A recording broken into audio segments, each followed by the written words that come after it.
Welcome, everybody. Good morning. As you join us, please introduce yourselves in the chat and make sure to send it to all panelists and attendees. We'll start promptly at 9:30.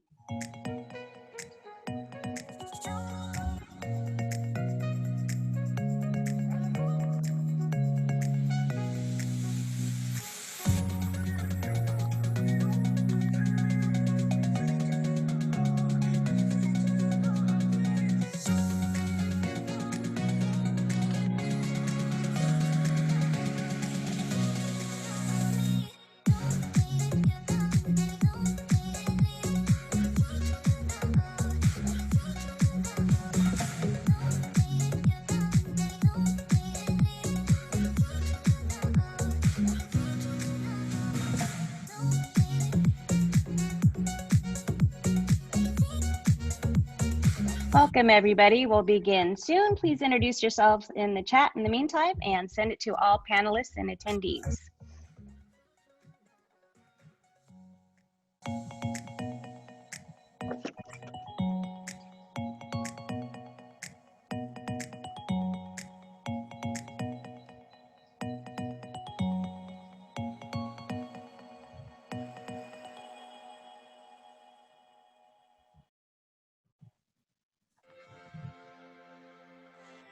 Okay, it is 9:30, so we'll go ahead and get started. Welcome to our K-12 Online Teaching Academy this morning. I'm Stephanie Eichley Chang, and I will be co-hosting this webinar along with Brian Chung-Dooley, coming to you from San Jose State College of Education. We're really excited to welcome a few of our own today from San Jose State.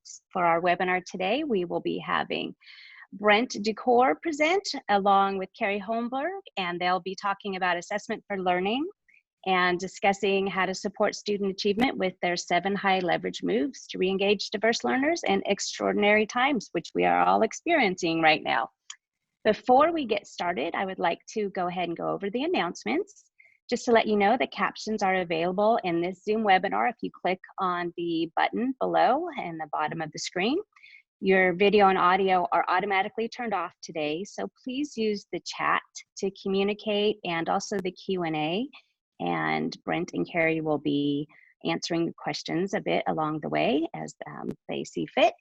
And they will also be joining us in our after discussion group in the debrief session today. So if you want to come and ask them more and dive in a little bit deeper for that half an hour afterwards at 10:30, we'll just pop over and you can follow the link and join us there.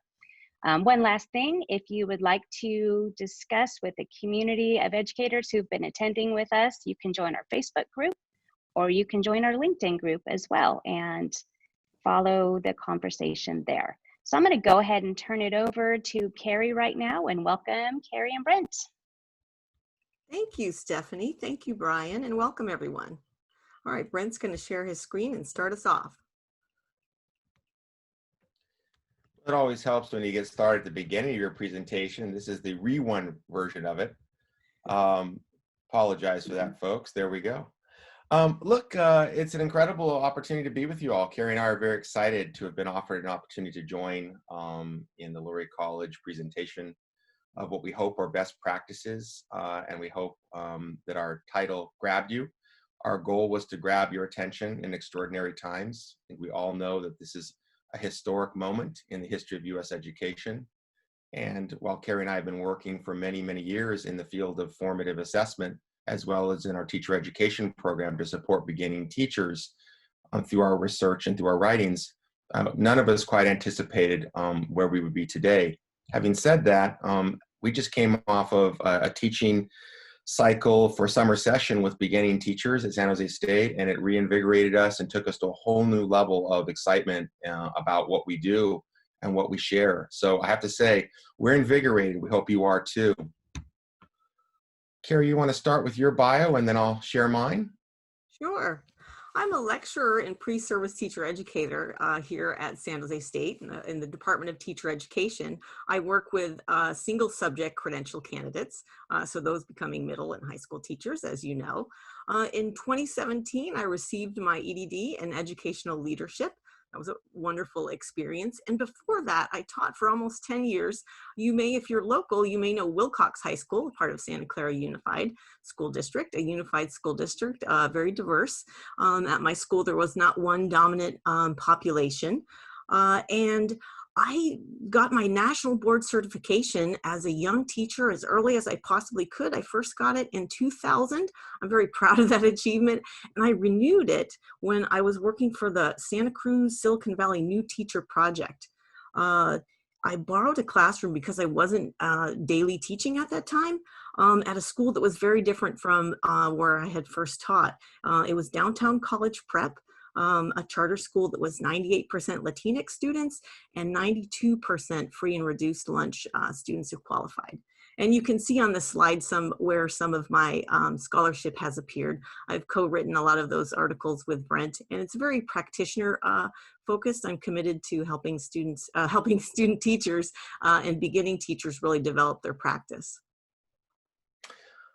I'm Brent Ducor, and I began my journey in teaching at Central Park East Secondary School, a small school, public school in East Harlem, New York City, back in the 1990s. It was a very exciting time in public education. Maybe some of you remember all the reforms in California. We're out in New York. We were engaged in a lot of reforms as well. I taught history, economics, civics, and entrepreneurship at Central Park East. And that journey eventually took me back to graduate school. I wanted to learn more about assessment, testing, and evaluation because I saw under No Child Left Behind that it was a very critical piece of information to have, particularly from the point of view of teachers and principals who work in schools and were beginning to negotiate those different accountability measures. I got my PhD at UC Berkeley in 2006, and I worked for 2 years as a postdoctoral fellow with the University of Michigan on their mathematics teaching and learning projects. So I've been at this for a little while. I'm currently an associate professor at the Department of Teacher Education. And I'm also really proud to say that I'm a core faculty member of our newly minted EDD leadership program at San Jose State. And I invite all of you who are interested in what you hear today to talk with us a little bit more if you're thinking about such a program or project for yourself. Carrie and I have lots of hats that we wear. My scholarship has been in lots of different places, and I, like Carrie, really believe deeply, not only in theoretical research, but most importantly about where the rubber hits the road. We're all about where the rubber hits the road, and that is in the classroom. So take a look at some of the links that we have that we'll be providing at the end of this talk so that you can actually hopefully get some of these materials for free. One of the things that I wanted to bring your attention to is today's webinar is completely based on our book, Mastering Formative Assessment Moves, 7 High Leverage Practices to Advance Student Learning. And I always think that freebies are useful. So I'm going to actually have us go over with the link that'll be dropped into the chat in a minute here and take a look at the fact that there's actually a lot that you book or an actual book. And so I'll just let you know that, for example, there is chapter 3 of the book for free right here if you roll over that, or chapter 5, I apologize. And that has a really nice sort of intro to get a feel for what we're talking about in more depth today. We're going to give you the overview, obviously, and the hour that we have, and we're going to try to introduce to you as best we can what we think the spirit and the content of this book are. But you'll see that there's some free things in here, and again, we invite you to go deeper with us if you'd like to, but at least you know where those materials are. So and it's a kind of book that you can dip into. You don't have to start at the beginning. Of course, we would love for you to read it cover to cover, but you can dip into it a chapter at a time out of order and get a taste for what it's about. So I've been charged with trying to set the stage a little bit about what we know about assessment in terms of 2 major purposes. And for a lot of you, this is going to be a refresher. You probably got this sometime back, or maybe you got it recently in a professional development setting. But I think it's important before we dive into formative assessment to remember that there are actually 2 major purposes in assessment, particularly today. One is what we might call assessment of learning. Rick Stiggins in 2002, and now we're looking back 18 years ago, had laid out the possibility of 2 different ways to approach classroom assessment, school-based assessment, county and district-based assessment. Assessment of learning is obviously more summative in nature. It really focuses on proficiencies that have been achieved a lot of times when we talk about summative assessment in this context, we're trying to figure out how to assess at the end of a unit. If you're a teacher, perhaps at the end of a semester. If you're looking at it from the point of view of an administrator, you might have mid-year checks, but you're mostly going to be looking at your data that comes in spring. And you're trying to understand, for example, how to make sense of your smarter balanced assessment results or CASP results. If you're at the school level, you might be thinking about unit results that are cutting across departments to get a feel for how the kids are doing in math or English language arts and now science. Stiggins makes it very clear that when we think about assessment of learning, we oftentimes are privileging test-taking skills. And in this article that he wrote, Assessment Crisis, he's basically pointing out that not all kids tend to do as well with that particular approach to assessment.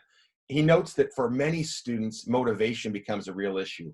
It's sort of like a feedback effect in which those who do well do very well with testing, and those who traditionally haven't done well tend to not do as well, and it tends to demotivate. And he also notes a very important point in that article that really it's about standard met or standard not met. It's a mastery approach. So I think we know that that purpose is very real and very important to our schools, and we all are quite anxious about right now during COVID, how we're going to recover, for example, content and time that may have been lost.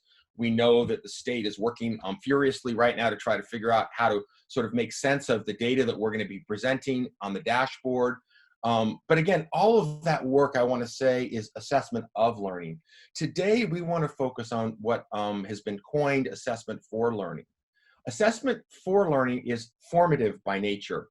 It's very process-oriented. It's very intensive in terms of what you see happening in exchanges inside of a classroom. It's continuously occurring minute by minute. When you see someone who's doing formative assessment deeply and effectively inside of a classroom, you'll notice that there's almost not a moment in that 55 or 90-minute lesson in which there isn't some check for understanding. There isn't some technique or strategy that the teacher is using to uncover where the students are, where they might need to go, and then to check and monitor as they're making progress towards that goal. It can be as straightforward as a lesson objective being monitored throughout the 55-minute period with an exit ticket. But it can also include what we're going to call moves, and we want to sort of uncover for you a new language, a new frame for thinking about continuous assessment during a lesson. Of course, one of the hallmarks of formative assessment, which looks a lot different than summative assessment, is that it's very feedback driven. Feedback from teacher to student, feedback from student to student, and sometimes now more and more we're seeing techniques of getting students to sort of self-assess, to give themselves feedback on where they are and what they might do next. I think the key takeaway from the distinction between assessment of learning and assessment for learning is that assessment for learning, or formative assessment as we're going to call it, is very progress oriented, and it absolutely privileges the notion of a growth mindset for the students and for the teacher.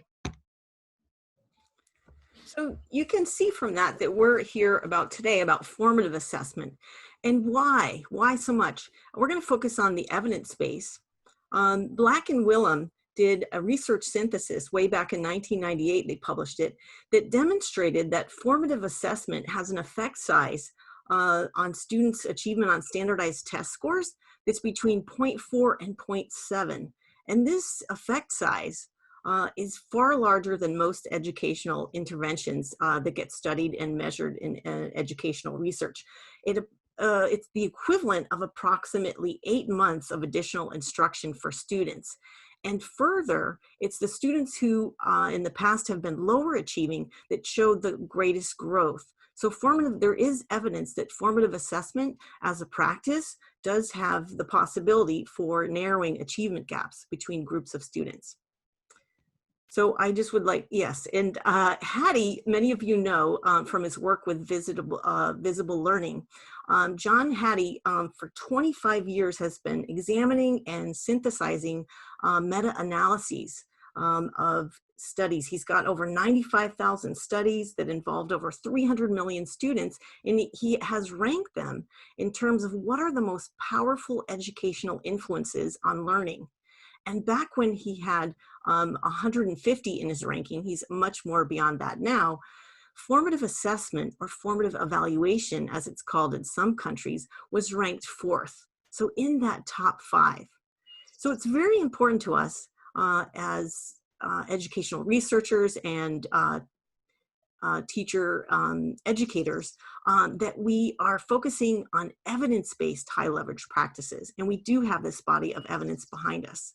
So the bottom line is that there really is this so-called hard data, that soft data, the formative assessment, the speaking and listening in our classrooms during lessons, minute by minute, that we privilege, gathered during instruction. It does make a difference to student learning and achievement. John was fortunate enough, we were fortunate enough to have John write the foreword to our book. So if you get a chance to look at that book, you'll see that he wrote the foreword, and he had a lot of very kind but also powerful things to say about the way we were approaching the topic. It was fresh for him. And I think we've worked very hard to crosswalk, again, the research, the hard data on what makes a difference in student learning with the reality of learning to be a teacher who feels more and more comfortable and excited about assessing for learning during instruction. Yeah. And so while this evidence base is important, it doesn't tell us all we need to know, especially as practitioners. I'd like to read this quote when Brent introduced the moves to the world when he published his article in Educational Leadership in 2014. He posed this question: what makes formative assessment so effective? It depends on whom you talk to. Although experts tell us that formative assessment is one of the most powerful ways to raise student achievement, we don't always know which practices are most effective, when to deploy them, and why a particular combination actually worked for a particular student in a particular classroom. And as practitioners, this is what you're most interested in. The evidence base is nice, but you want to know, why is that working? And so what we're offering today is something rather simple. It's a language and a way of thinking about your practice that can help you improvise. Because as you know, as you work with students, you need to discover that yourself through improvisation. Improvisation is absolutely the right frame. More and more we think about teaching as preparation, planning, getting ready to join the world of teaching and learning every day, 5 times a day, sometimes more. We know as teachers, and we've both taught enough to really have a feel for this, that there's a lot of aspiration coming into the profession. And then there's the actual acculturation and reality of settling into routines and getting ready to teach. Sometimes assessment gets thrown to the side. It becomes an afterthought. Myself, I remember those stacks of papers. I remember grading. I certainly remember today, the learning technologies and platforms that orient me towards what it means to be a classroom assessor. I think sometimes in that mix, we can forget that the most powerful tool we have for assessment is ourselves. We are actually the assessors. It isn't someone outside of us. It isn't, a magical power on high. It may feel that way when we go into standardized testing mode, but the reality is, for most of us, we assess every day, minute by minute, from the moment that bell rings all the way to the end of that day, and more and more after that bell rings, because we receive so much communication with our students and their families. If we think about research on formative assessment, particularly in classrooms, and Carrie and I have logged easily over 1,000 years of observation time by now, because working in the pre-service program has given us a really interesting view of what goes on across Santa Clara County. But we also work down in Monterey, and we worked up as far as Napa. We have a sense of what's going on across multiple school sites. And when you walk into either an English class, a science class, go out in the PE field, walk into the art class, we've looked at 8 different subject areas as mentors and cooperating university supervisors. We've seen that novice teachers, beginning teachers that are in our program, really are so worried about the presentation of themselves that they often tend to not take as much advantage as they could have of those opportunities to assess during the class that they're teaching. And so we see them again and again posing sort of closed-end questions that they're hoping to get right or wrong answers to. And the way they do that to make it work inside of that 55-minute period very often is to call on the first student who raises their hand. So if you look at 37 kids, we're in the back of the room, we're watching this lesson be enacted after a great plan. We notice that quickly they're pivoting to whoever raises their hand first, and usually those are what we call the eager beavers. That might be 3 or 4 kids on a good day out of 37. And what sort of comes of that is you start to realize that at this particular moment in the development of their teaching practice, they are actually ignoring quite a bit of student thinking. They're not really able to absorb it, assimilate it, or take it in. And that is sharply contrasted with what we see and what we know about expert teaching, whether we're looking at Deborah Ball's work in mathematics with elementary school teachers, the videos that she got quite famous for, in which she showed that teaching and learning, particularly if there's a focus on assessment, you'll be asking open-ended questions to your students. You'll be posing higher order questions, hot questions as we call them. You'll certainly be posing questions that are more probative in nature. The most important part of any question you ask as an expert is, will you allow sufficient wait time and think time? Will you actually take advantage of the need for students to pause, to think, to in fact offer a response? And the other move that you'll make, which is critical, is you'll actually have systematic routines for getting beyond the initial sampling of the eager beavers. That is, you'll have ways to move around that classroom and find out what different groups of kids are thinking. You know, once you've been in this for a while, we all know if you've taught for over at least 5 years, you start to see patterns and you start to know the kinds of questions at the opening of a lesson or a unit that are going to sort of go in a certain direction and where you're likely going to find patterns of responses. So what we like to think of is the expert is this amazing person we all want to be, but most of us actually are novices, and particularly in our program, we've seen novice teachers need support to get to that expertise. If you're actually committed to teacher growth and teacher development, then you're going to know that there is a continuum. You're going to understand that from the start, particularly if you're a principal making an observation, if you're an instructional coach coming from the district, if you're just actually your own team. Maybe you've got a self-study team in your department and you want to work together on a particular practice or intervention that you're committed to. You're going to want to think about that as a continuum. And so we like to think of it as the first step for our beginning teachers or anybody who's committed to becoming a formative assessor is to understand that setting the stage for your students is critical. There has to be the temperature, there has to be the feel, there has to be the community, because it's very hard to engage students in real-time questioning or real-time probative responses if they don't feel safe. We then think that, okay, once you sort of got that setting the stage piece, you've got to think really hard about how to solicit responses wider than those go-to kids. And once you start to get that down, you start to think about, well, how do I start to uncover what the first answers are? The yeses and the nos are great, but that's different than can you explain, elaborate, and say more? And so our teachers would want to get more comfortable with that. And of course, what all of this turns out to be about in the end is alignment with content and alignment with learning targets or standards. So if you just think of this as a journey, you've already shifted your frame from a fixed mindset to a growth mindset, and you're trying to figure out how you can make this journey with some kind of personal reward and integrity.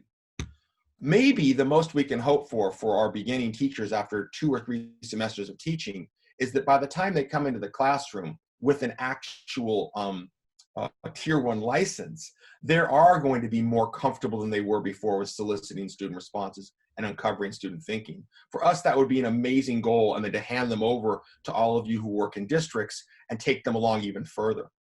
But we think there's more to it than just this simple diagram. Key to all of this talk of formative assessment is that we start to talk about moves as strategies, so that we don't think of it simply as a noun. There is a formative assessment tool, and that tool must be implemented, and then data must be collected, and then teachers must be taught how to analyze that data. That data-driven approach, I think, confuses a lot of us about what teachers who are working towards becoming more expert in formative assessment need to know and do. And that is to be able to make moves that invite student responses and that allow students to see themselves as co-constructing their knowledge with the teachers. That's critical. The ongoing positive relationship is a foundation. So in some sense, when we talk about extraordinary times, Moves are about extraordinary times. How do we bring kids with us online, blended or face-to-face, so that they feel they're a part of this story that we're trying to unravel, which is, what do you think? How do you know what you think? How can we help you to think more deeply and better about a topic? The FA moves, which Carrie's going to present to you in a minute, really try to make public and addressable student thinking. We often talk about deeper learning is about students having opportunities to think more deeply, but it becomes kind of tautological. It becomes kind of like, yeah, sure, but where's the evidence that the students are actually publicly, collaboratively in a classroom actually showing what they know and can do? And part of that is, we think, it requires a moves-based approach, because that's what makes things visible. And we'll share more in a minute what we mean by that. So I think the most exciting part for us is when we wrote this book together and we sat down with our San Jose State students, we really thought about everything we say that comes out of our mouths had better be teachable and learnable. If it's not teachable and learnable to somebody who's just starting this semester for the first time ever to be a teacher, then we know we haven't done our job. So our goal is to keep ourselves honest by always saying things that we know can be enacted and tried out by a beginner. And I think in that way, we really have made a contribution, because we care deeply about beginner practice. Okay. Your turn, Carrie. Yes. All right. So there was a question in the chat about what is FA? Is it formative assessment? Yes, indeed. FA is short for formative assessment. So here's the goods. Here's what you came for, many of you. And for most of you who are teaching currently, it's what you already do. It's a language to think about and a way to think about your practice. So formative assessment moves are active. They're used not just by teachers, but by students as well. The more advanced you get in enacting the moves, the more you can support students in your learning community to use the moves themselves. They can be leaders of the moves, not just teachers. But of course, at the novice levels and the more beginning levels of these practices, they are more teacher focused. And so you can see here that there are 7. And so after years of research, we've identified these 7 high leverage moves that really make a difference in assessment for learning during lessons, minute by minute. I'm going to say that again. We have really found that these moves, teachers intentionally using a variety of these moves in combination with their students, that it makes a difference in student learning during lessons, minute by minute. We're going to start off with priming. So the moves don't necessarily go in a rigid order. They're not steps, they're not linear, but we are going to start with priming because it does ready the learners for learning experiences. Next slide. And priming is preparing the groundwork. It's establishing and maintaining norms, which you're used to doing, and it's the actions that you take to acculturate students to learning publicly. And whether that learning publicly is in person or it's online, we ask a lot. It's a risk that we're asking students to take to make mistakes with us, because as we know, students learn from mistakes. So some examples of priming are the teacher saying, there are no right or wrong answers, only chances to improve and learn. Here's a priming move that a teacher made in a math classroom that we researched. It was before he bounced the question out to the rest of the class. He said to the student, what a great question. Why don't we ask that to everybody? And so the learners got ready to know that the question was coming to everyone. We wait, think, then share. That's a priming statement that protects student think time, which is critical. Critical in terms of equity of participation and teacher decision making. And another example is we respect risks. Use your voice. So as the leader of the class, it really is the teacher who primes most often. And you can think of priming, of course you already do it, but you can think of it as a mix of direction giving and encouragement, right? It's really helping your students get used to that learning publicly. And again, it's about making it okay for students to take risks. Brent, would you have something to add? You know, priming is so so powerful. And it is so much about the habit of saying out loud to our students again and again, almost like it becomes like a mantra. We've had so many teachers ask us, so what's a good question? Or how do I pose a good question to the classroom? Or how do I find a question that's DOK too? And I always think, yeah, absolutely. But if you don't prime it, if you don't get the students ready, if they don't know that you're looking for them to take risks, what tends to happen is crickets. I like to call them crickets.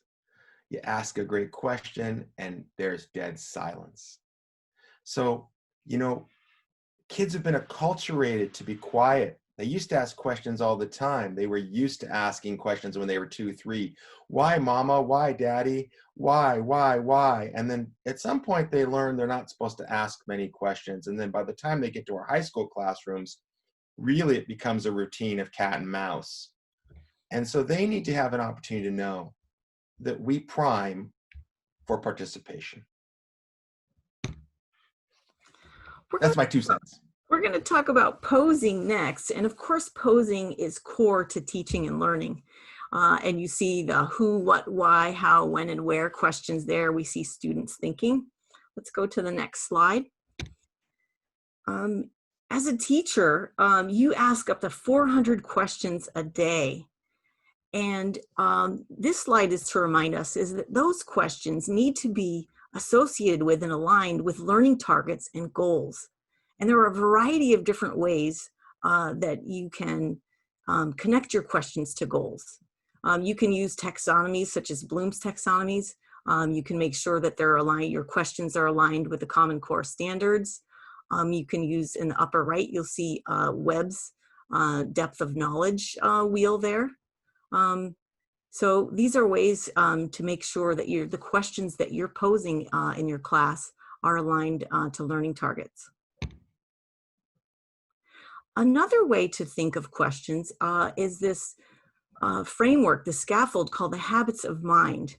And Brent taught at a special school in East Harlem in which the students were assessed by the extent to which they could exercise these habits of mind. You can see at the top, connections, and then working your way around the wheel clockwise. Perspective, from whose perspective is this being told? Evidence, how do we know what we know? Supposition, what if things were different?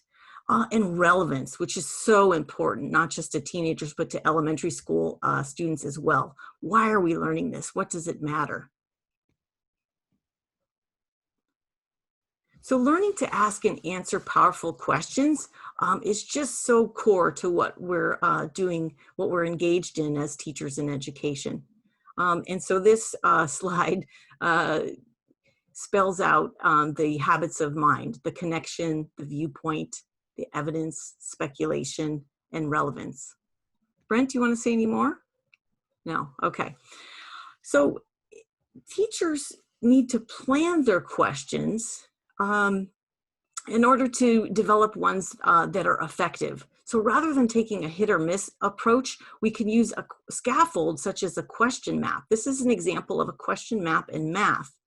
And it's a little bit small, but what's important about it is that the questions that the teacher plans to pose across this unit are tied to the standards and the depth of knowledge levels. And so we'll use the word variety. You want to pose a variety of questions.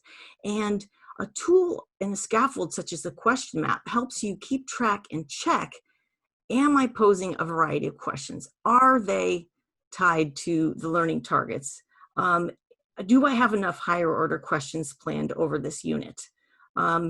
It's easy to fall into the habit of just posing questions on the fly, but it really does make a difference to plan out your questions, and this scaffold can help all teachers do that, whether they're beginning in their career or more experienced. Brent?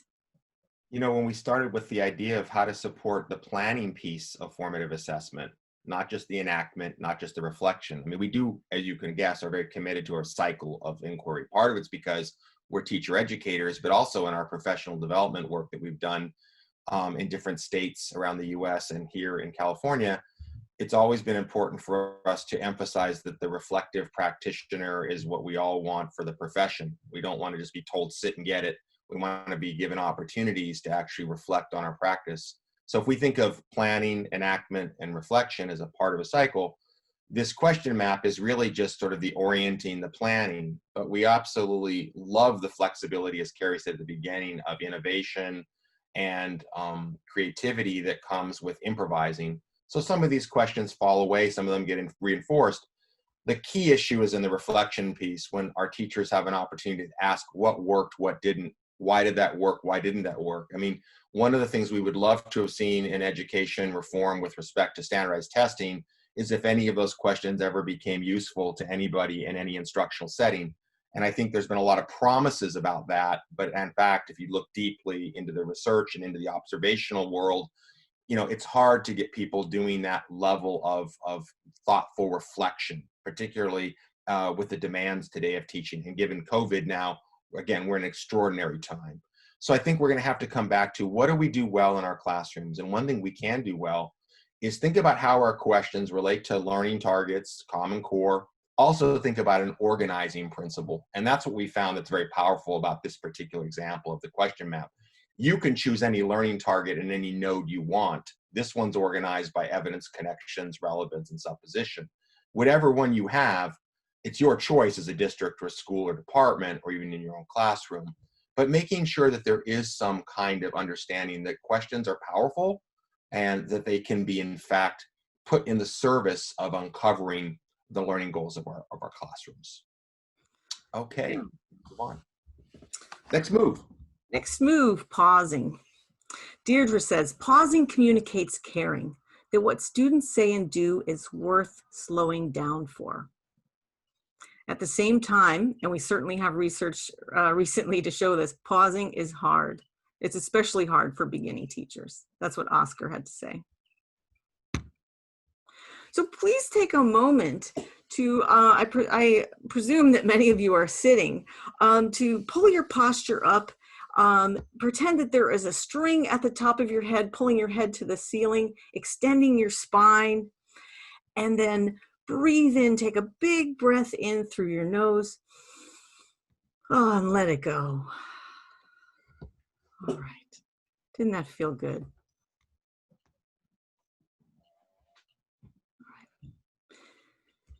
Pausing is absolutely critical to equity, to embodying equity of participation. Students need adequate time to think, whether a question has been posed to them as an individual or whether a question has been posed to them as a group. Teachers need the pausing as well for sounder decision making. If you don't hear from as many students because you're only hearing from those students who respond like this, what you decide instructionally as next steps for your students, it's not going to be as sound as if you've heard from a variety of learners. It also has been shown to support critical thinking and deeper learning. Mary Budd Rowe in the 70s came up with tons of evidence about this. She found that pauses of 3 to 8 seconds in classes resulted in longer responses by students, better classroom management, and better answers themselves. And yet, one reason why pausing is so difficult, this wait time, this think time, and protecting it of 3 seconds, one reason it's so hard is that when we talk socially, we have this 1 second window where our pauses between conversation is very fast. And this is across cultures and languages. Linguists such as N.J. Enfield and others, they've done studies across multiple languages. And I'm talking languages of, indigenous languages in central Mexico, Namibia, as well as Italian, right? So we can think of, fast languages, groups that tend to speak slower. And that 1 second window is universal. And so we don't, as teachers, drop that, and our students don't drop that necessarily when we come into the classroom. And yet it is necessary for students to process, to hear questions, to hear what their classmate has said, and then to access their files, and then to add to it. I want to emphasize here too that pausing doesn't necessarily mean silence, right? So giving students the time to pair share really matters. You know, Gina said something really important. It just segues perfectly to that. She said, I have relied heavily on think pair share with shoulder partners, small groups, while I listen in for years. What alternatives to this would you recommend given the new shifts in this upcoming year? And I just want to say, Gina, we're totally with you. We're trying to do the same thing and figure it out. We've got some ideas with Zoom. I know there was some chat suggestions about things like breakout rooms and listening in, and that's exactly what we've been trying.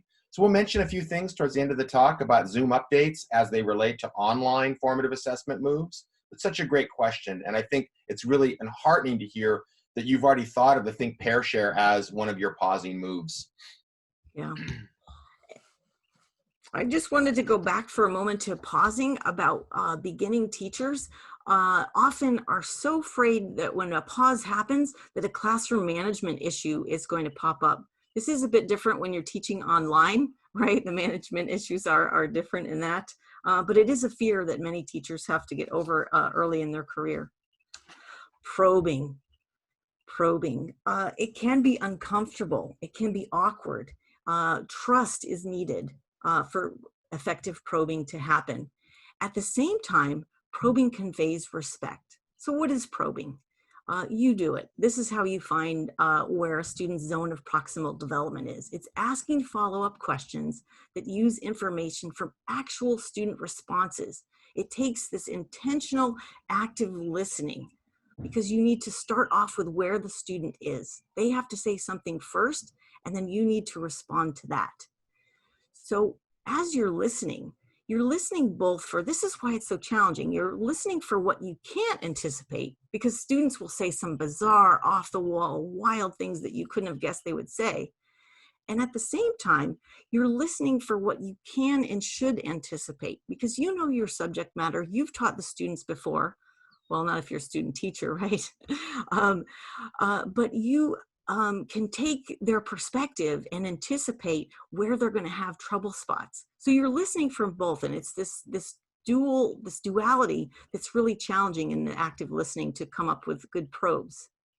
And so you're trying to make sense of emerging patterns in student responses during the lesson, and not just for one student, but across a whole classroom. So it's challenging work. Brent? Yeah, it's also very dangerous work. You know, it's, again, if we focus on what we're asking for here, we're asking for students to elaborate. Another word that's well overused. You know, elaboration means, can you say more? Can you explain? I think I understand this. Why don't you explain to somebody else? If we saw those three moves occurring in any classroom again and again and again and again, we would know that that was a place where students had opportunities to actually use academic language, where EL students had opportunities to pair up with other students to share ideas and to start to engage in more productive uses of higher register language. Elaboration is kind of a good provider for all students, it turns out, because it's one thing we see not happening a whole lot. I think our culture more and more is asking students to do something, getting opportunities to see them engage. Of course, if you're in the lower grades, you probably see a lot more engagement and a lot more free talk. But as you move from middle school to high school, again, you start to notice that things shut down. Language production starts to come to a close. There's too much material to cover. There's too much pacing to do. We're all very busy. We've all got many classes. We've all got many commitments. So probing kind of falls away. And yet probing is the essence of checking for understanding. I always ask my student teachers just to think about one thing. In your lesson plan, rinse, recycle, repeat the phrase, can you explain? Can you say more? And strategically use it throughout your lesson. Yeah, using probes again and again, we refer to them as go-to probes, and planning such as, how so, or just why, or one of my favorites, what do you attribute that to? It's important to have those planned probes, those go-to probes. All right, bouncing. We see here this nice graphic of a lot of hands raised.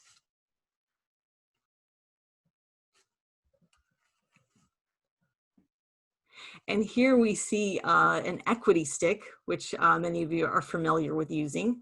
The tongue depressors with the students' names on them, which you have in a kind of a can and you call. We've got a bouncing ball. And then this image of a pie and some students talking and thinking, and that one yellow piece pulled out.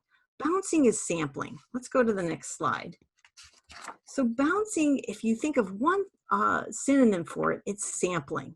And a teacher's job is not just to find out, of course, what one student is thinking, but you've got to sample a whole classroom, and you may have as many as 36 or 42 students in a classroom. A key to sampling is to do it intentionally and systematically, because you want to get the best map of current student thinking as you possibly can. And you do this all the time when you call on students and as you listen in to student dialogue, whether that student-to-student dialogue is a pair share or whether it's student talking in groups, right? It can be you listening in a breakout room if it's by Zoom or in person. Of course, COVID times have its own challenge. If we're face-to-face and we're being socially distanced, it's hard to listen in. And bouncing is intertwined with the other FA moves. It requires skillful priming, effective routines for pausing, because students need that think time. Of course, quality posing and probing matter. The better your probes and poses are, the more you're going to get out of your sampling or your bouncing. And we'll speak next about tagging. As Brent mentioned earlier in the webinar, the entire chapter of bouncing is online. So I invite you to go to ASCD for that resource. It spells out for you ways that sampling, it talks about sample bias, it talks about priming for bouncing, and it also talks about how teachers build their pedagogical content knowledge, or their PCK, by bouncing systematically. Having an intentional system matters, because then you can critique it. So I, in my dissertation research, worked with one teacher. Her system was just, she called it 4 corners in the center, which was she wanted to call on students from the 4 different corners of her room and someone in the center. And that ensured her that she was hearing from all different parts of the room. And she changed her seating chart quite regularly. So that was one way that she sampled. You may want to have your system be such that you're focusing on English language learners, students with 504 plans, so-called quieter students who may not volunteer on their own in your classroom. Brent? Yeah, when I went back to graduate school to try to better understand testing and the claims of testing companies and the demands of the testing industry on public schools, one thing I remembered and I carried with me into teacher education was, one thing that testing companies do really well is they bounce. That is, they sample systematically across an entire state a percentage of students who take the test. And they can make very strong claims about what students know and can do because they have the numbers. We all know after No Child Left Behind that many schools were penalized for not presenting all students to sit down to take a test. And part of the impetus for that was, we want a representative sample of all California students. And so if you put them in one place one day and you have them all go online, now with our Chromebooks, you can claim things like 95% of the students were sampled, and we have a good picture of what they know and can do. I think it's critical that we as teachers now wrestle that same claim back.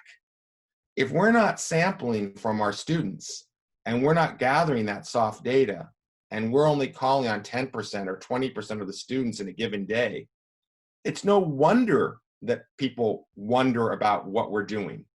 And they may get skeptical about how much we know about our students.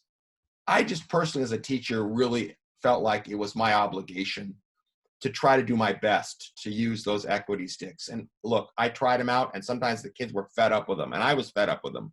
So I'd often ask the students after 3 weeks, hey, I hate these sticks too. What should we do instead? And we tried to come up with together alternatives. And the kids would ask, why? Why do we need to bother with that? And my answer was always very simple, because I live in a democracy. I don't live in a place other than a place where the people's voice matters. So I have to have hearing different ideas, different perspectives, different beliefs from this community. So I was able to actually weave in the relevance of bouncing with kind of the values of what I consider to be like who we are. And I think students' mindset shifted when they saw that it wasn't just trying to get them, to cold call on them, to find the new technique to manipulate them, but it was actually, how can I teach better if I don't know what all of you are thinking? So it's aspirational, bouncing is, but it's actually quite pragmatic. If we're not bouncing, we're not actually getting a representative sample of our student thinking. Kayla, a science teacher, had this to say about tagging. If I want to support a classroom environment where students believe their voices matter, then we need loosely structured opportunities for all ideas to be heard and represented. That's tagging.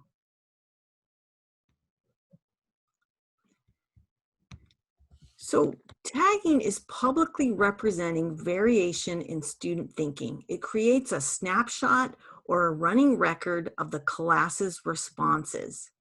Variation is a key word here. It's a key word in this webinar. We talk about posing a variety of questions from different levels, higher order, lower order, closed-ended, open-ended, right?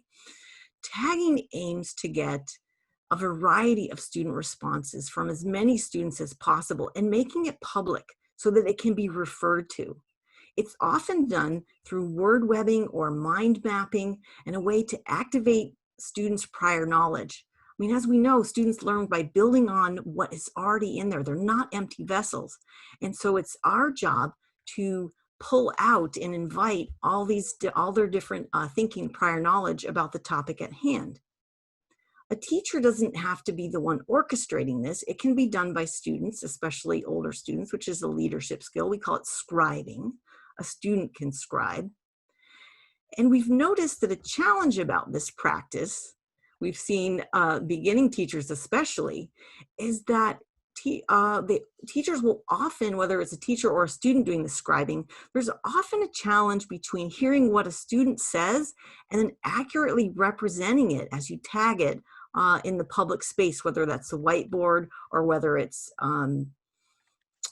let's just go by the whiteboard. Because the active listening, there's a tendency for teachers to change what the student says. And some of this may be tied to, is what the student's saying, is it wrong or is it partially wrong? Beginning teachers especially are, sometimes they're afraid to put a so-called wrong answer up in the public space because they're afraid that other students are gonna catch it. And soon they'll have this like epidemic of wrong thinking in their class, and they'll feel like they'll be going backwards. And this is something we spend time with our teachers coaching, is that that's not the point of tagging. The point of tagging is trying to see where students are. It's essential. And it's also tied to sharing the place of power in a classroom. With technology, Jamboard and Padlet, there's all these different MindMeister, there's all these different ways out there in which student thinking and responses can be represented and then revisited after a time, right? So you can compare at the beginning of the unit what students thought about, in this case, Shakespeare for the word web, and then what their knowledge is later after many learning activities. So Carrie, P. Phillips wrote, revoicing versus paraphrasing versus resaying with an embedded answer is a slippery slope because of time pressure. It gets tricky. And I think that's exactly right. The power of pacing tends to help us worry about whether we have time, and rightly so, to allow students to warm up their prior knowledge. For example, with something like a dry erase board when we're face-to-face. Scribing takes a little bit of time, and I've noticed also that many teachers are very deathly afraid of misspelling something. So that fear of misspelling will keep them from the board. When we're using higher tech, things like Jamboard or Zoom features, we have the option to let students type, and maybe they're going to be deathly afraid. I don't know how to even talk about activating prior knowledge without giving students opportunities to activate prior knowledge. And that generally means giving them a space that's public where they can throw down what they think this topic's about. Shakespeare is a very big idea, and I would not feel comfortable myself jumping into a Shakespeare unit or uncovering a particular topic in any subject without allowing students, at least at the beginning of the unit, some time to just share what they think they know, whether it's about pickleball, ratio, Shakespeare, movement, functions. We have to get serious as formative assessors about all the different techniques for checking for prior knowledge, not simply just checking at the moment we think a test needs to occur. And this goes back to what we know about learning theory. This goes back to the work of Piaget, Vygotsky, and all those constructivists who point out that children are not vessels, they're not blank slates. We're not there to simply push facts through them and into them. We're really trying to figure out where they are, where they stand. We want to honor their cultural assets. We want to honor their linguistic assets. We want to honor their family background. We want to honor who they are. How else can you honor somebody but to ask them, what's the first thing that comes to mind when you hear the word pickleball? I mean, that is exactly giving them a chance to say, well, I think it means this, or I'm not sure.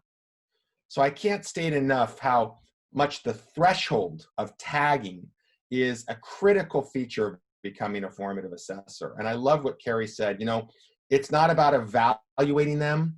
It's not about the pandemic or the fear that a bad answer will go onto the board. It really should be about honoring through priming them to know that their voice matters, and it matters enough to ask them what they think. So, like all these moves, they're somewhat in the comfort zone for some teachers and not for others.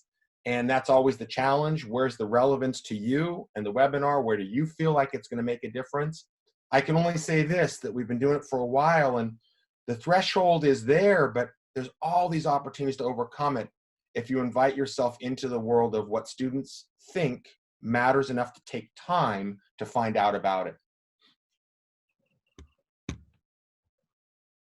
Binning, we come to the omega of the move.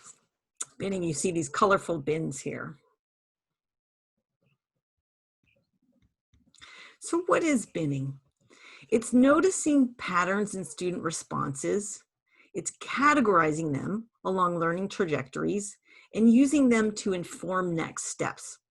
So whereas with tagging, we said tag now, evaluate later, teachers do evaluate as they're binning, as they're noticing patterns. And some bins hold more promise, Brent and I like to say, than others. And this has to do with teacher purposes for binning, and these purposes matter tremendously. We can bin summatively, such as when we bin for grading, the A through F bins, which is summative. It's a general status marker. It happens after the learning. It tends to be an autopsy on events. Student involvement is not prominent, it's minimal. And there can be this narrow focus on points. Whereas the purpose when creating different bins for feedback, that a whole different world opens up for us and for our students, particularly because we are pushed to bin formatively beyond the bins of just right and wrong, correct into correct, have done the work, haven't done the work. And so when we say categorizing the bins along student responses along learning trajectories, that makes these bins more formative and helps you come up with your students next steps. So they occur, these formative bins, binning for feedback, within a cycle of revision.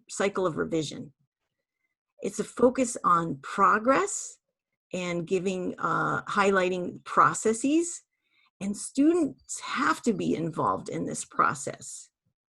And so a challenge of building bins is that you are looking and listening for in student responses what is emerging in student thinking, right? By definition, they're not there yet. And of course, our job is to help them get to the next level. And so that's a challenge of binning, is that we're listening for what's nascent in their thinking. Where are they almost? What's the next step for them? How can we give them some feedback that will move them along on this learning trajectory?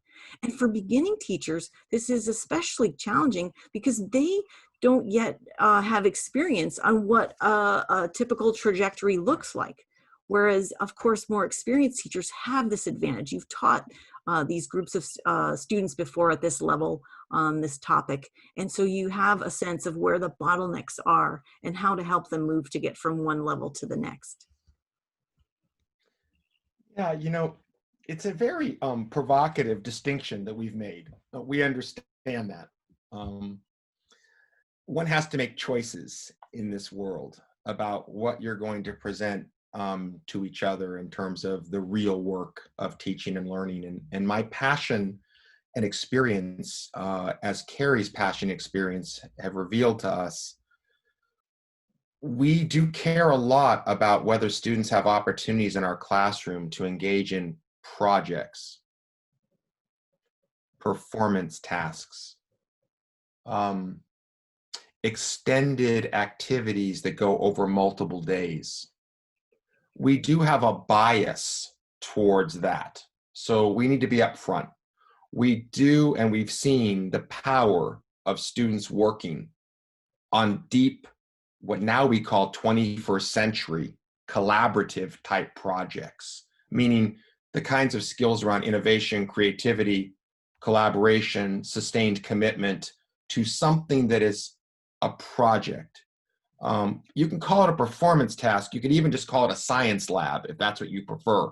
But really, we need to say that if you're committed to that kind of work, then you really will care a lot about what's in the right-hand bin.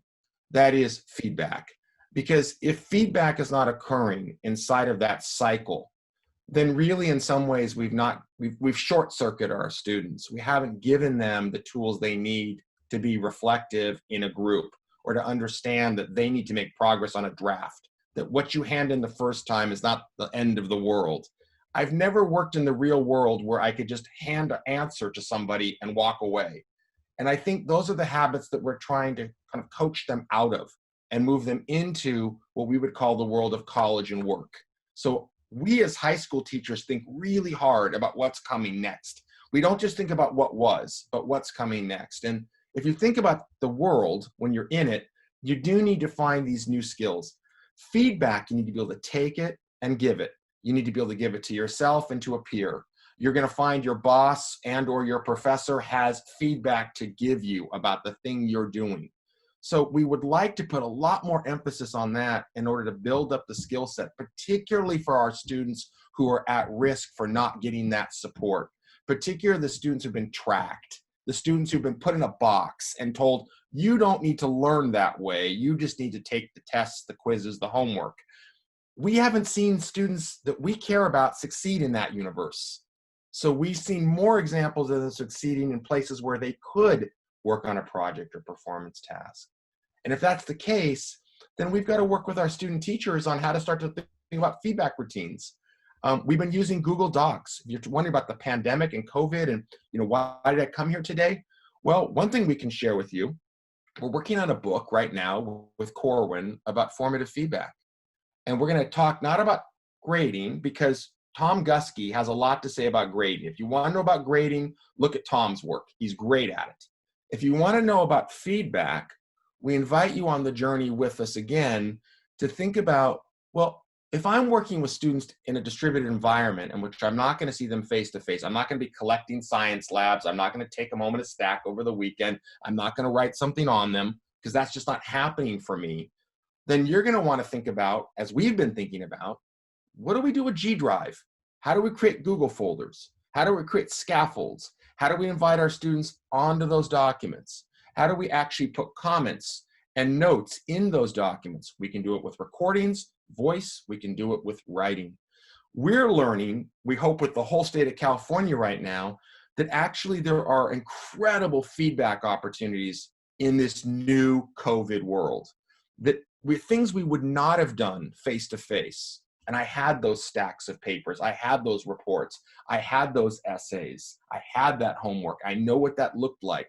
Now, online, I'm finding that we can actually get students to get on those documents and in real time on that Sunday or that Thursday night, type in a comment, do a voice message, boom, it's off to the student. You got your feedback. Now the question is, how do I monitor whether that student took up the feedback? Now, all of those questions are what we mean by binning, is about noticing patterns, looking for student responses, categorizing them, and thinking about what's the next push I'm going to give that student. And feedback is where that action is at. Grading doesn't do that. A, B, C, D, F, pass, fail, does not tell a student what I have to do next on this project. It's summative. It is, you are now given the judgment.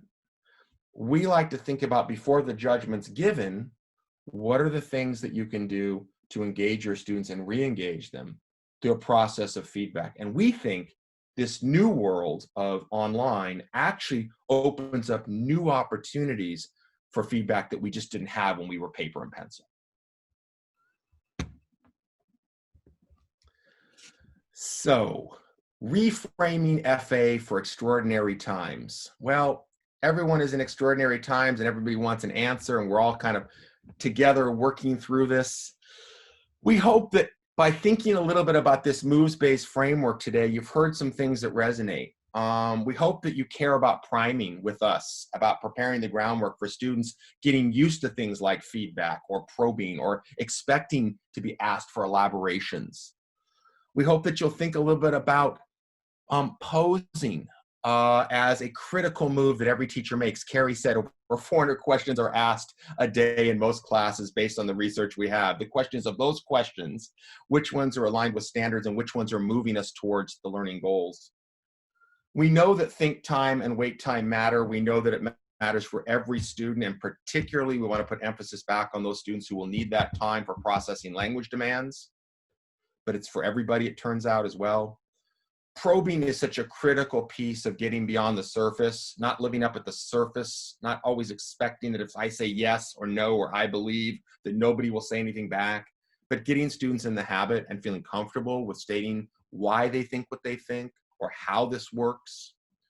Bouncing is just, again, at this point, if we're not sampling student thinking, it's going to be really hard to know what to do, either to reteach or recover or go backwards or forwards. It gives us that information. Tagging is an invitation for every student to feel like I have a voice in this classroom, whether I'm face-to-face or whether I'm in a blended environment or whether I'm online on Zoom. I have a place to share my ideas. Critical that others can see that happening. And then, of course, binning, which is, okay, I've got this data. I've got these student exit tickets. I've got these student responses to a Jamboard. How do I start to see patterns about what to probe on, what to pivot towards, what to connect in this lesson? To sort of imagine where we're heading on the way out, I think when we think about what's coming next this fall, we know that we're going to always live in a world of formal and informal assessment. We're sure that that's not going to change. So we will find ways to give quizzes either online or face-to-face. There's plenty of tech tools and learning platforms that provide that. We know that many of us will take those quizzes and turn them into larger unit tests. We know that we'll struggle with homework and getting kids to figure out today how to do it, like we always had issues about getting kids to do homework. And we hope that we will also commit ourselves in this new world to performance tasks, science labs, art projects, physical education games, designing posters, coming up with new ways to think about the essay, whether it's the 5-paragraph essay or the persuasive essay.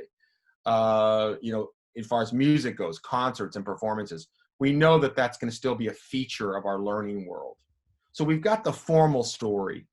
But the question on the informal story is, can we power through COVID? Can we make sense of blended and online environments where we're using more entrance tickets?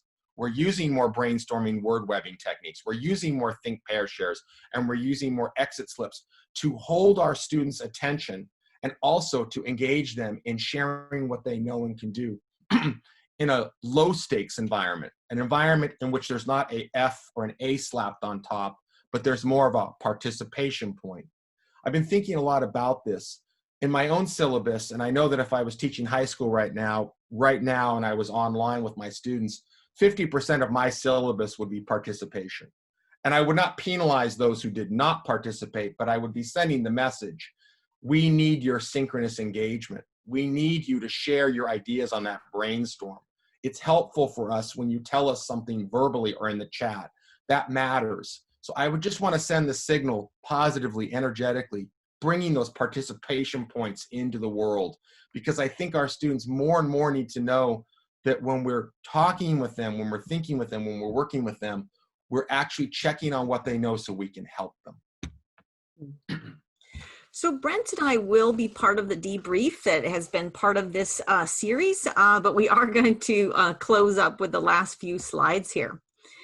In reviewing what we've talked about today, the formative assessment moves, our focus has been on real-time informal assessment, that's so-called soft data in the classroom, and it does apply to online learning environments, which is one reason why I'm guessing many of you here showed up today to join us.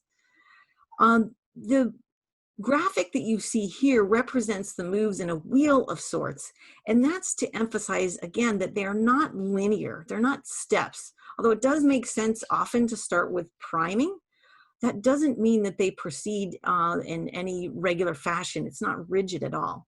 They are enacted by teachers in terms of combos, and they do support improvisation, which is so important for meeting students where they are and for handling the surprises and the teachable moments that pop up in your classroom. And so some common combinations are things such as priming, posing, pausing, and probing, right? You prepare students for a question that you're going to pose. Then, of course, you protect the think time through some pausing moves, and there's often more priming around that. And then following up with probing or having students probe one another's thinking. Again, because students can enact these moves, not just teachers. Another common move that happens, a combination, is posing a question, binning, and then probing, such as when you use the polling feature on Zoom, right? You pose a question, students choose their own bins by the fixed choice nature of the response, and then you follow up asking for elaboration.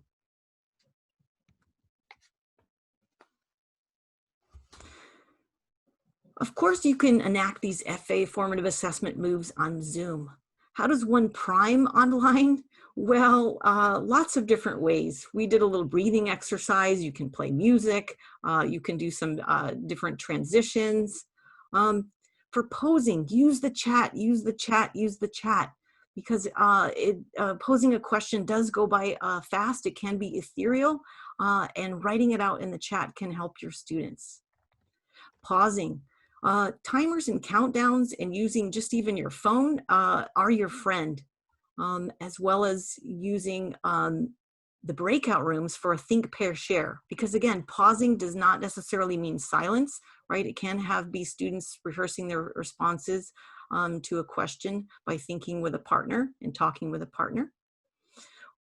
Probing, again, polling is a great way to bin student responses, get them to choose a bin, and then invite students to elaborate on their responses in a whole class discussion or via the chat. Bouncing is a little clunky online.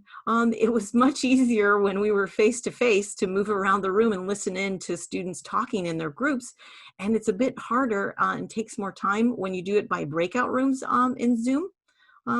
But of course, if students have their screens on, they can also do, the hands up and choosing the raise your hand feature for bouncing. Tagging, many tools for tagging. We've mentioned Jamboard, and a lot of people in the chat have mentioned different ways to tag student responses. There's an annotate feature on Zoom. That's a possible way to tag. And also using the chat is one way. And then binning, looking for patterns and clues in the responses. Next slide.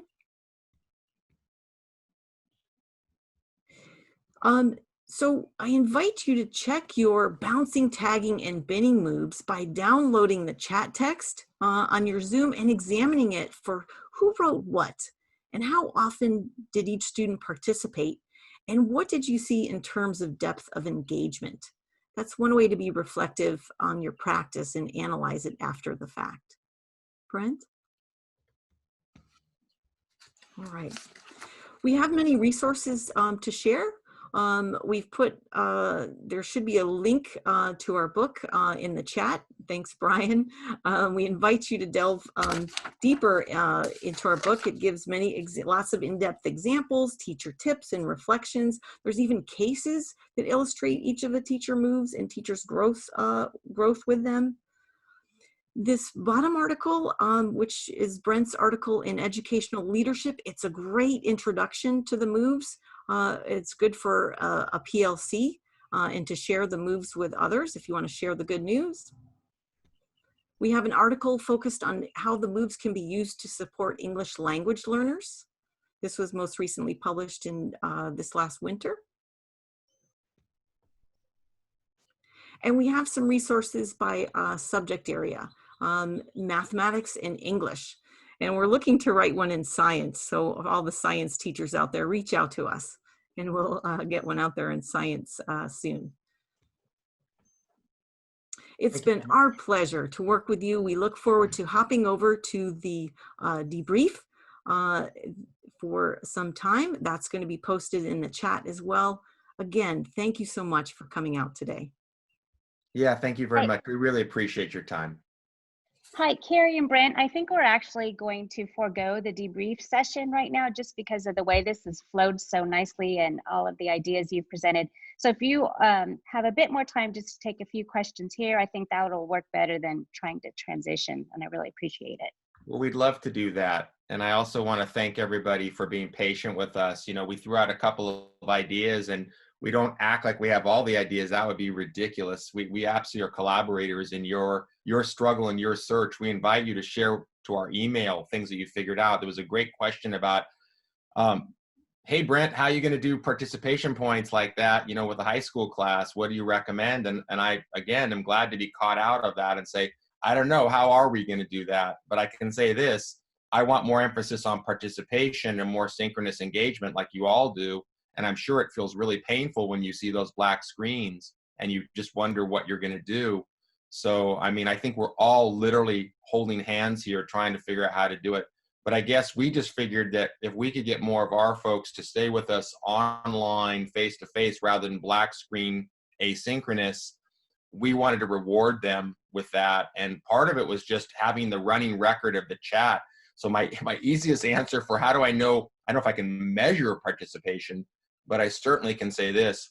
If you actually just look at your chat record, you have a pretty good sense of who participated in the chat. And if you're dealing with a student with a 504 learning disability, you're going to have to make accommodations for that student, absolutely. But if a person's in the general population, you can pretty much just kind of send the signal by priming, hey, everybody, looking to see participation today. And one way I'm going to know we have it is by the chat. And I'm going to check on the chat at the end just to double check that we all got a chance to share our voice. So there's different ways to do it. I just also think that, you know, when we step back from that question, how did you all feel about, you know, the moves? I'd love to see in the chat here any particular move that you thought you were interested in or wants to say more about it. In a little bit of time we have left, or there's a particular move that you want to know more about, feel free to share, okay? And we'll look for it right here in the chat. And by the way, thanks, people have just provided excellent examples of tech solutions for tagging and for bouncing and all that. Somebody mentioned Pear Deck. But yeah, are there any other questions about moves? You want to go a little deeper?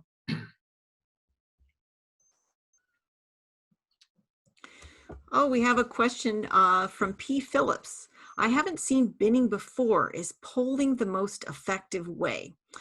I would venture to say you have seen binning before if you've heard of a rubric.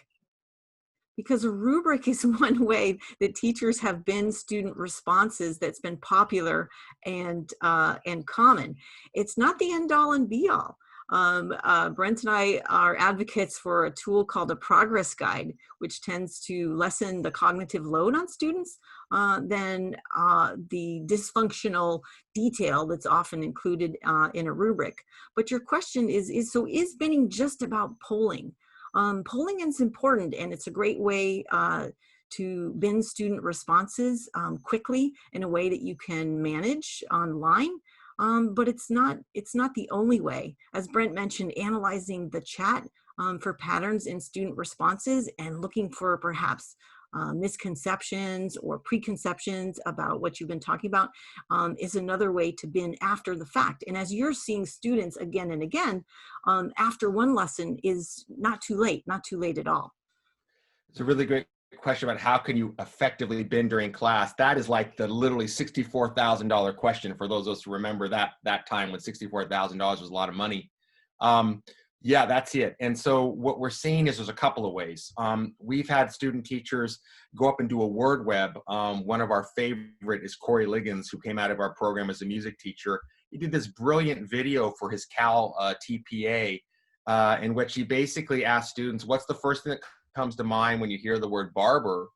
And he had essentially a barber quartet unit, and he was just trying to warm up prior knowledge. And students wrote down with wait time on a Post-it what they thought barber meant, what came to mind, and then they went and they actually put them up on the dry erase board. He was face-to-face at that time. This was about 2 years ago. And then he started to literally take that set of Post-its and put them into two bins. The first bin was barber as in barber shop. The second bin was barber as in barber quartet. And really cool thing that happened is there was one outlier, one unorthodox response, as Black and Willem would call it, that he kept as a third category. In other words, he had three bins, two of which were substantive and focused on his lesson, where he was going to pivot into actually sort of defining what a barbershop quartet is and also going into a bit of the history and then practicing. So the point is, you can bin on the fly like that, and you can also bin in a more structured way. Carrie mentioned the rubric. We've been using progress guides. We actually have a couple of links, I think, somewhere to progress guides that we published a small little piece. We'll be sharing more of that in our next book. Progress guides are ways in which you can put literally a graphic organizer in front of the students and ask them to self-bin. Where am I? What do I need to do next? So there's a couple of ways. There's formal and informal. Yeah. Hope that helped. We have a question in the chat. Can you talk a little bit more about cycles of inquiry? Planning, enacting, and reflecting. Are you leaving that for me, Carrie? I am. Now we've got, $128,000 yeah. questions. Well, planning, enacting, and reflecting. I know experienced teachers, their lesson planning, it looks very different from what beginning teachers are required to do and have to do by dint of need. And two, the quality of reflection. And so I would just like to make a connection between what we offered today in naming these 7 high leverage moves, is that my wish for you is that you can reflect on, now that you have a word for sampling, for the word bouncing, and that you've been introduced to binning and binning student responses on a learning trajectory, that can help your quality of reflection about your practice. Did I prime? How often did I probe? Did I have any go-to probes? Was I asking how so? Was I saying, please say more to my students? We hope that the moves and the language of the moves can improve your reflection on practice. Cheryl, one example, we've done cycle of inquiry in a study we did with a district actually on the peninsula. I won't name the district, but we worked with a middle school and a group of math teachers in the middle school in this district. And the way they handled cycle of inquiry was they started with what we call the Formative Assessment lesson plan template. It's actually a lesson plan template we provide to all of them. They're like, we haven't done lesson planning in years like that way. I mean, we do it, but we just don't do it with a scaffold. And I said, well, this might help you to sort of take the concept, apply it into the lesson plan, and then why don't you all watch each other teach a lesson? And they're like, well, we're really busy, we can't do that. I said, okay, we'll videotape it for you. And so what we did is we essentially gave them the tools to plan. We then went in and videotaped the enactment for them.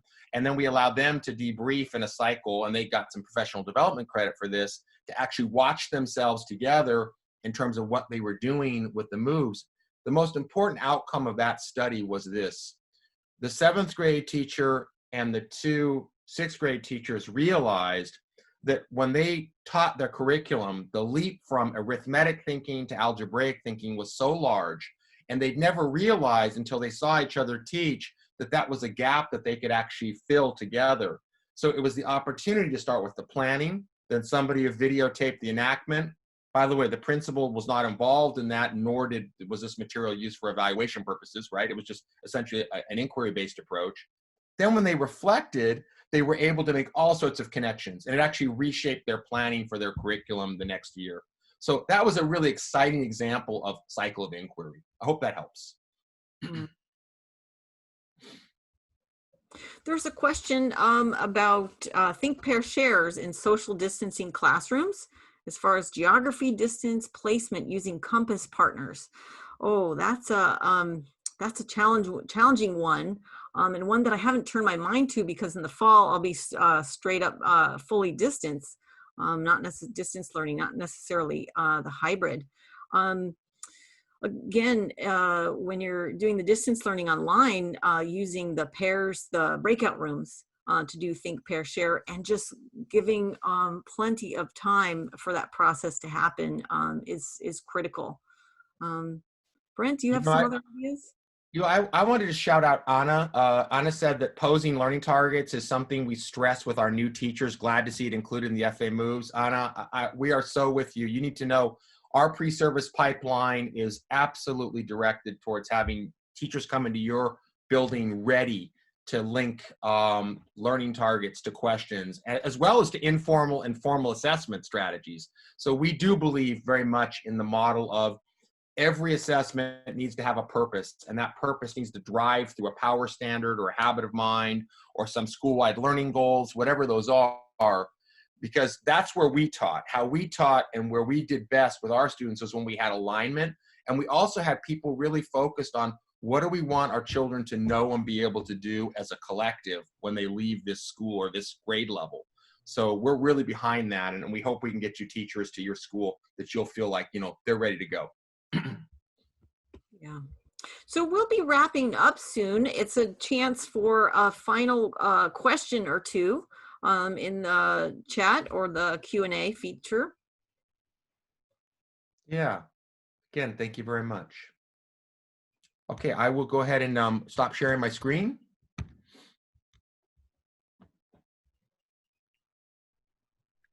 Okay, well, I think you have extended your time and been so generous with us today, and it's been super informative. And I think we're excited to go out and really look at assessment in the ways that you've suggested with your strategies. Appreciate you, kind of pivoting there in the middle, and we didn't go to the debrief, but we finished everything here, and I think it went really nicely. So thank you, Brent and Carrie. You're welcome. You Our pleasure. It was, yeah. It's been a pleasure to work in the chat as well with all the team here. Thank you all. And contact us anytime, any questions. You have our emails, and we're definitely here to help out.